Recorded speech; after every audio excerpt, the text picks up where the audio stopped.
Now we will discuss about the MCQs on the plasma and RBC.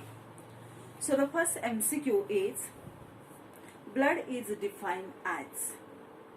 Blood is defined as. Option say A option a connective tissue, B option loose connective tissue, C option fluid connective tissue, and D option areolar connective tissue.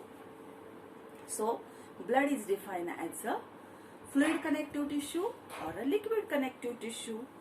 हा कसला connective tissue आहे? Fluid किंवा liquid, की ज्याच्यामध्ये matrix कुठल्या form मध्ये आहे? तो फ्लुइड फॉर्म मध्ये. So it is known as a liquid connective tissue. C option is a correct one. Now the second question is the blood plasma is. Second question is blood plasma is. First point किंवा A option slightly acidic, slightly alkaline, strongly acidic, strongly alkaline. आपण शिकलेलो chemical composition of plasma मध्ये की plasma सुद्धा कसा आहे? Slightly alkaline आहे. So B option is a correct, कारण त्याचा पीएच किती आहे? 7.4. Now the third question blood colloidal osmotic pressure. आता हे आपण रेस्पिरेशन मध्ये 11th मध्ये वगैरे हे 11th मध्ये ब्लड कोलायडल ऑस्मोटिक प्रेशर आपण एक्सक्रीशन टॉपिक जो शिकलेला आहे त्याच्यामध्ये आपल्याला माहित झालेलं आहे. Blood colloidal osmotic pressure is develop mainly due to.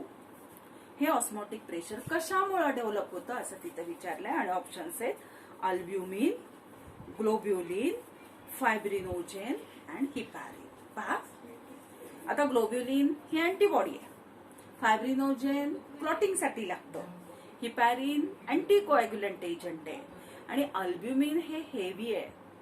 ह्याच्यामुळं ब्लडला चिकटपणा आहे. त्यामुळं ब्लडमध्ये जे काही कोलायडल ऑस्मोटिक प्रेशर डेव्हलप होतं that is because of presence of albumin in the plasma. हे लक्षात ठेवा. So A option is a correct one. The viscosity of blood is due to. Question आहे the viscosity of blood is due to. ब्लडला viscosity काय आहे? चिकटपणा काय आहे? First option or A option is a fibrinogen, B is a albumin, C is a globulin and D is a sodium. पहा fibrinogen आत्ताच सांगितलं clotting साठी लागतं, ग्लोब्युलिन हे अँटीबॉडी म्हटलं, सोडियम हे सॉल्ट्स आहेत वेगवेगळे ब्लड मध्ये असणारे आणि इनऑर्गॅनिक सॉल्ट्स आहेत आणि अल्ब्युमिन मात्र काय तर विस्कॉसिटी देणार आहे. So the correct option is a B option. The plasma protein which provides the immunity is. परत एकदा क्वेश्चन रीड करते.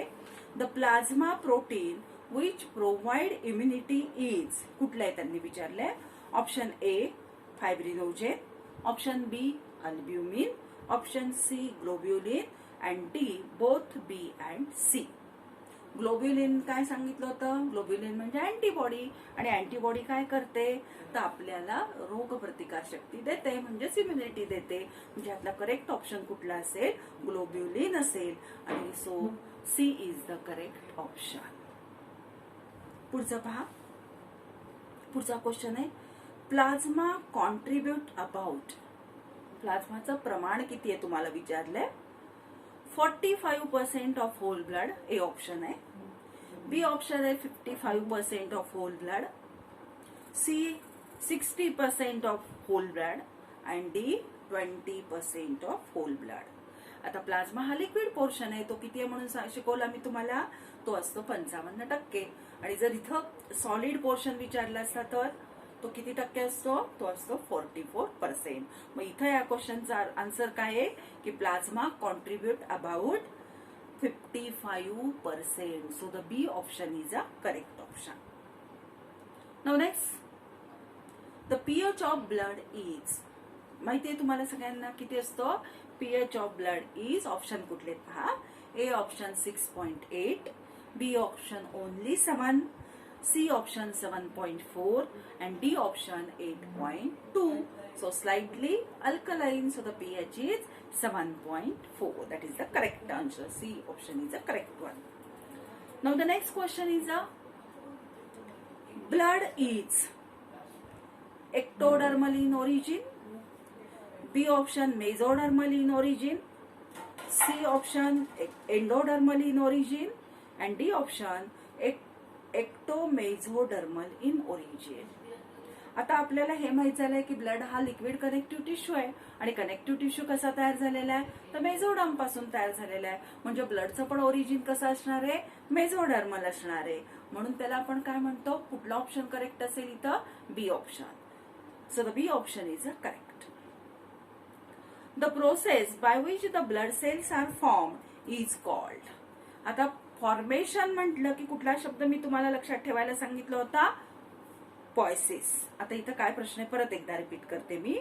The process by which the blood cells are form म्हटलंय, नुसतं आरबीसी म्हटलेलं नाहीये, क्वेश्चन नीट वाचावा लागतो. Blood cells are form that is called, options पहा, हिमोपॉयसिस, इरिथ्रोपॉयसिस, ल्युकोपॉयसिस अँड हिमोलायसिस. फरक आहेत सगळ्याच्यात. पॉयसिस म्हणजे फॉर्मेशन, म्हणजे 3 शब्द तुम्हाला फॉर्मेशनचे दिले. इरिथ्रोपॉयसिस म्हणजे आरबीसी फॉर्मेशन, ल्युकोपॉयसिस म्हणजे डब्ल्यूबीसी फॉर्मेशन, आणि मग राहिलं कोण, हिमोपॉयसिस. हिमोपॉयसिस म्हणजे common RBC, common blood cell फॉर्मेशनची जी प्रोसेस असते, मग ते आरबीसी असेल, डब्ल्यूबीसी असेल किंवा प्लेटलेट असेल, ह्या कॉमन फॉर्मेशनला शब्द वापरतात हिमोपॉयसिस. आणि हिमोलायसिस या शब्दाचा अर्थ काय लक्षात घ्या, आरबीसी जेव्हा डिस्ट्रॉय होतात, तेव्हा त्या ब्रेकडाऊन होतात, जेव्हा त्याचं लायसिस होतं त्यावेळेला त्याला शब्द वापरतात haemolysis. So here the A option is a correct one. Next question. Main haemopoietic tissue of human embryo is. Human embryo मध्ये हिमोपॉयटिक टिश्यू, हिमोपॉयटिक म्हणजे काय माहित झालंय आपल्याला, आरबीसी फॉर्मेशन साठी असणारा, किंवा हिमोपॉयटिक हा शब्दाचा अर्थ आपण इथं असा घेऊ की सगळ्यात सेल्स फॉर्म करणारा हिमोपॉयटिक ऑर्गन. तो कुठला आहे एम्ब्रिओ मध्ये असं विचारलंय. स्प्लीन, किडनी, लिव्हर आणि बोन मॅरो. मेजॉरिटी कुठला असतो, फिटस जरी असला तरी main is a liver. So the B option is a correct one. Now the next question. RBC of man are. त्याचं काय दिलं खाली पहा options. Circular, biconvex and enucleated. B option oval, biconcave, enucleated. C option circular, biconcave, enucleated. आणि D option दिलाय elliptical, biconvex आणि enucleated. मग तुम्हाला काय माहिती आता, आरबीसी कशा आहेत, दे आर सर्क्युलर, बायकॉन्केव आणि enucleated. So the C option is a correct one. Now the next question is, in mammals the life span of RBC is. In mammal the life span of RBC is. तुम्हाला life span विचारलाय आरबीसीचा, पहा आता तो कसा आहे. पहिला option आहे लॉंगर दॅन डब्ल्यूबीसी, दुसरा ऑप्शन आहे शॉर्टर दॅन डब्ल्यूबीसी, तिसरा ऑप्शन आहे सेम ॲज डब्ल्यूबीसी आणि चौथा ऑप्शन आहे फ्यू अवर्स. आता इन जनरल आपल्याला माहिती की आरबीसीचा लाईफ स्पॅन हा 120 डेज आहे.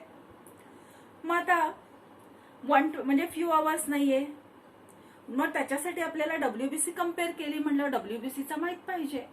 मग डब्ल्यूबीसीचा लाईफ स्पॅन असतो ओनली 3 to 5 डेज. फक्त किती असतो, 3 to 5 डेज. म्हणजे डब्ल्यूबीसी पेक्षा कसा झाला, खूप मोठा झाला. म्हणून ह्याचा ऑप्शन कुठला आहे, longer than WBC. So here A option is a correct. Now the next. Iron in the haemoglobin is in the form of. आता हे आपण शिकलेलो आहे. Iron in the haemoglobin is in the form of. कुठलं असतं त्याच्यामध्ये, ferric iron, नाव लक्षात घ्या, फेरस आयन्स, ए अँड बी आणि अनआयोनाइज्ड आयर्न ॲटम. मी तुम्हाला शिकवताना सांगितलं होतं की हिमोग्लोबिन मध्ये काय असतं, Fe++ आहेत, म्हणजे त्याला काय म्हणतो आपण, फेरस आयर्न. मग लक्षात ठेवा तिथं फेरिक कन्फ्युज व्हायचं नाही, त्याला काय म्हटलं जातं, फेरस आयर्न म्हटलं जातं. पुढचा क्वेश्चन पहा कुठला आहे. A condition of abnormal increase in the RBC is called. RBC मध्ये त्यांनी विचारलेलं आहे ॲबनॉर्मल इन्क्रीज झालेले आहेत तर त्या कंडिशनला काय म्हणतात विचारलंय. ए आन्सर आहे ल्युकेमिया, बी आन्सर आहे ॲनेमिया, सी आहे पॉलिसायथेमिया आणि डी आहे इरिथ्रोलायसिस. शब्दांचे अर्थ लक्षात घ्या. ल्युकेमिया म्हणजे हा ब्लड कॅन्सर आहे, डब्ल्यूबीसीशी रिलेटेड आहे, आरबीसीशी याचा संबंध नाही. ॲनेमियाचा संबंध आरबीसीशी आहे. ॲनेमिया म्हणजे ज्या वेळेला आरबीसीची संख्या कमी होते, मग कमी जर संख्या झाली तर तिला आपण पेनिया शब्द वापरतो, म्हणजे तोही इथे येऊ शकत नाही. आणि पॉलिसायथेमिया म्हणजे मात्र काय, increase in the number of RBC. मग increase in the number of RBC हेच विचारलंय, that is known as polycythaemia. So C answer is a correct. आणि डी मध्ये काय दिले बघा, इरिथ्रोलायसिस. इरिथ्रोलायसिस या शब्दाचा अर्थ इरिथ्रोसाइट ब्रेकडाऊन होणं, लायसिस होणं, ह्याला म्हणतात इरिथ्रोलायसिस. लक्षात येते का पहा, प्रत्येक गोष्टीवरती प्रत्येक जो काही ऑप्शन आपल्याला दिलेला आहे त्या प्रत्येक ऑप्शनचं मिनिंग लक्षात घ्या, त्याशिवाय तुम्हाला आन्सर सोडवता येणार नाहीत. In anaemia the number of RBC, तर वरचा रेफरन्स घ्या इथं. In anaemia the number of RBC, A option आहे आरबीसी इन्क्रीजेस, बी ऑप्शन आहे डब्ल्यूबीसी इन्क्रीजेस, सी ऑप्शन आहे डब्ल्यूबीसी डिक्रीजेस आणि डी ऑप्शन आहे आरबीसी डिक्रीजेस. मग काय, ॲनेमिया मध्ये आरबीसी काय होतात, डिक्रीज होतात. So D option is a correct, RBC decreases. लक्षात येतात क्वेश्चन. आता पुढचा क्वेश्चन पहा काय दिलेला आहे. In man the number of RBC per cubic millimetre of blood is. In man the number of RBC per cubic millimetre of blood is. Millions मध्ये माहिती आहे, मेल मध्ये 5.1 to 5.8 मिलियन्स आहेत आणि फिमेल मध्ये 4.2 to 4.3 to 5.2 millions per cubic millimetre आहे, हे आपल्याला साधारणतः माहिती आहे. मग आता इथं ऑप्शन काय दिलेत ना, त्याला मॅच होतंय का. पहिला ऑप्शन दिलाय 1 to 3 मिलियन्स, दुसरा ऑप्शन आहे 5 to 5.4 मिलियन्स, तिसरा ऑप्शन दिलेला आहे less than 1 million but more than 50,000 आणि चौथा ऑप्शन आहे लेस दॅन 50,000. आता 1000चा इथं प्रश्नच नाही, लेस दॅन 1 मिलियन हाही ऑप्शन येणार नाही, म्हणजे राहिला प्रश्न कोणाचा, 1 to 3 मिलियन किंवा 5 to 5.4 मिलियन. मग आपला आकडा किती आपण सांगतो, तर आपला आकडा आपण सांगतो 5.1 to 5.8 मिलियन सांगतो. मग कुठला आकडा त्याला मॅच होतोय, 5 to 5.4 million. So the B option is a correct option. पुढचा पॉइंट पहा 23वा. Life span of mammalian RBC is. Life span of mammalian RBC is. Mammalian आरबीसीचा लाईफ स्पॅन तुम्हाला विचारलाय. कुठले कुठले ऑप्शन आहेत पहा. A option 120 to 128 days, B option 100 days, C option less than 100 days आणि D option none of the above. Life span तुम्ही शिकलाय, किती आहे लाईफ स्पॅन.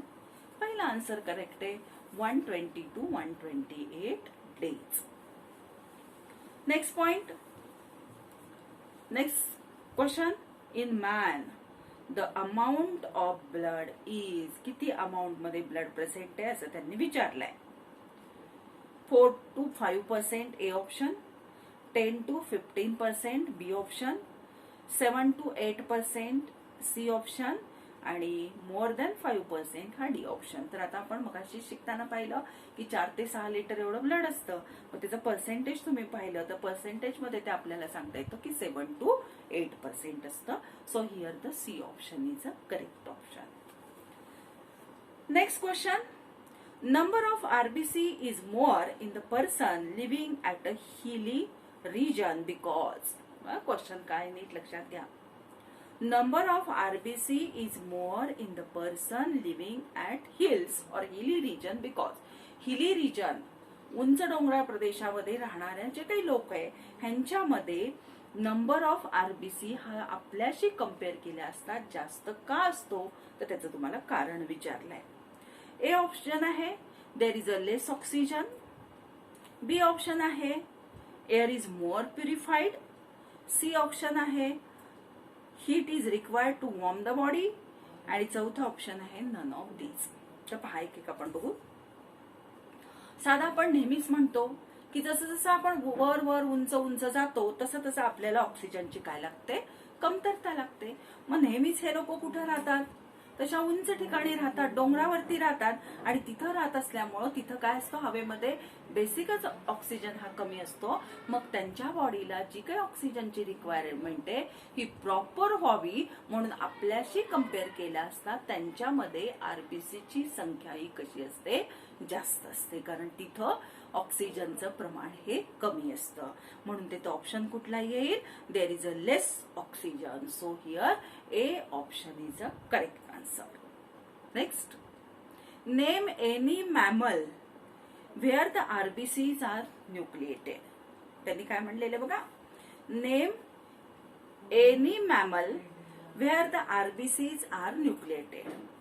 कोणामध्ये आरबीसी न्यूक्लिएटेड आणि ऑप्शन काय दिलेत पहा. एलिफंट, मंकी, रॅबिट आणि नन.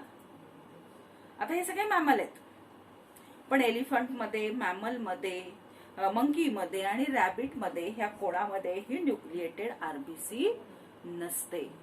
मग कोणामध्ये असते, मी आरबीसी शिकवताना तुम्हाला शिकवलं की एकतर कॅमलची आरबीसी न्यूक्लिएटेड असते आणि दुसरी गोष्ट मी सांगितली की लॅमा जो आहे तर त्याच्यामध्ये मात्र आरबीसी ही न्यूक्लिएटेड आहे. ते जर असेल तर आपल्याला त्याचा आन्सर असेल. इथं आन्सर कुठला असेल, नन ऑफ अबाव. म्हणजे इथं डी ऑप्शन काय असेल आपला करेक्ट आन्सर असेल. त्याच्यानंतर पुढचा पॉइंट पहा. Plasma has water to the extent of. Plasma मध्ये किती वॉटर आहे असं तुम्हाला विचारलंय. केमिकल कंपोजिशन शिकवताना मी आधी तेच सांगितलं की प्लाझ्मा हा ब्लडचा लिक्विड पोर्शन आहे आणि it contains how many percentage of water, it contains 90% of water. मग ऑप्शन काय दिलेत पहा, 90%, 80%, 70% अँड 60%. मग तुमचा आन्सर कुठला पाहिजे, 90%. म्हणजे ए ऑप्शन तुमचा करेक्ट आहे. पुढचं पहा. In a normal healthy human female, the number of RBC per cubic millimeter of blood is. आता इथं कोणाच्या विचारलेल्या आहेत, हेल्दी फिमेलच्या विचारलेल्या आहेत. हेल्दी फिमेल मध्ये किती असतात म्हणून मी तुम्हाला सांगितलं होतं 4.3 to 5.2 million per cubic millimetre. मग त्याला मॅच होणारा आकडा इथं शोधा. 6.5 to 7 million. B option 5.5 to 6 million. C option 4.5 to 5 million. आणि डी ऑप्शन कुठला आहे, 3.5 to 4 मिलियन. मग आपला जो काही आकडा होता 4.3 to 5.2 मिलियन ह्याला मॅच करणारा आकडा कुठला आहे, तर तो आकडा आहे 4.5 to 5 मिलियन. म्हणजे इथं C option is a correct option. Now the next question. The RBCs are found stored in. RBCs are found stored in bone marrow, A option, spleen, B option, liver, C option, and D all of above. आता त्यांनी store विचारलंय, form हा शब्द नाहीये. मग store कुठे केल्या जातात त्या, तर मोस्टली स्प्लीन मध्ये त्या स्टोअर केल्या जातात. सो ही correct answer is a B. Red cell count is carried out by. आता आरबीसी काउंट असतो, आरबीसी हा मोजल्या जातात किती काय आहेत ते. मग तो कशाच्या सहाय्याने मोजतात, तर तिथे दिले पहा ऑप्शन. हिमोसायटोमीटर, हिमोग्लोबिनोमीटर, स्पिग्मोमॅनोमीटर आणि इलेक्ट्रोकार्डिओग्राम. मी सगळंच तुम्हाला सांगते काय काय मोजतात ते पहा. हिमोग्लोबिनोमीटर मध्ये 6 हिमोग्लोबिनोमीटर असतं, त्याच्यामध्ये हिमोग्लोबिनचं पर्सेंटेज मोजतात. स्पिग्मोमॅनोमीटरच्या साह्याने आपलं ब्लड प्रेशर मोजलं जातं. इलेक्ट्रोकार्डिओग्रामच्या साह्याने आपला ईसीजी काढला जातो हार्टचा. आणि हिमोसायटोमीटर ही एक स्लाइड असते, त्या हिमोसायटोमीटर वरती आपलं काय घेतला जातो, आरबीसी काउंट घेतला जातो. So the red cell count is carried out by haemocytometer. हे करेक्ट आन्सर आहे. So A is a correct answer. Next, the percentage of haemoglobin in the RBC is. RBC मध्ये किती पर्सेंटेज असतं असं विचारलेलं आहे. तो क्वेश्चन त्याचा आन्सर बघा. 48% 48% A option, 34% B option, 20% C option आणि 10% डी ऑप्शन. किती प्रेझेंट असतो, 34%. हे लक्षात ठेवा. Immature RBC of mammal is. Immature विचारलंय, रेटिक्युलोसाइट्स वगैरे त्याच्यामध्ये. No nucleus A option, B single beaded nucleus, एक मण्यासारखं न्यूक्लियस असतं, मेनी न्यूक्लियाई खूप न्यूक्लियाई असतात, आणि सिंगल न्यूक्लियस. तर एक लक्षात ठेवा की इमॅच्युअर जी काही आरबीसी असते, ह्या इमॅच्युअर आरबीसी मध्ये सिंगल न्यूक्लियस असतं. नीट लक्षात ठेवा, इमॅच्युअर आरबीसी येते आणि ती जशी जशी मॅच्युअर होते त्याच्यामधलं न्यूक्लियस नाहीस होतं. ठीक आहे. तर हे साधारणतः एवढे एमसीक्यू आपण आज कंप्लीट केले. उरलेले जे एमसीक्यू असतील तर ते तुमचं तुम्ही सोडवा आणि काय अडचण असेल तर नंतर मला विचारा.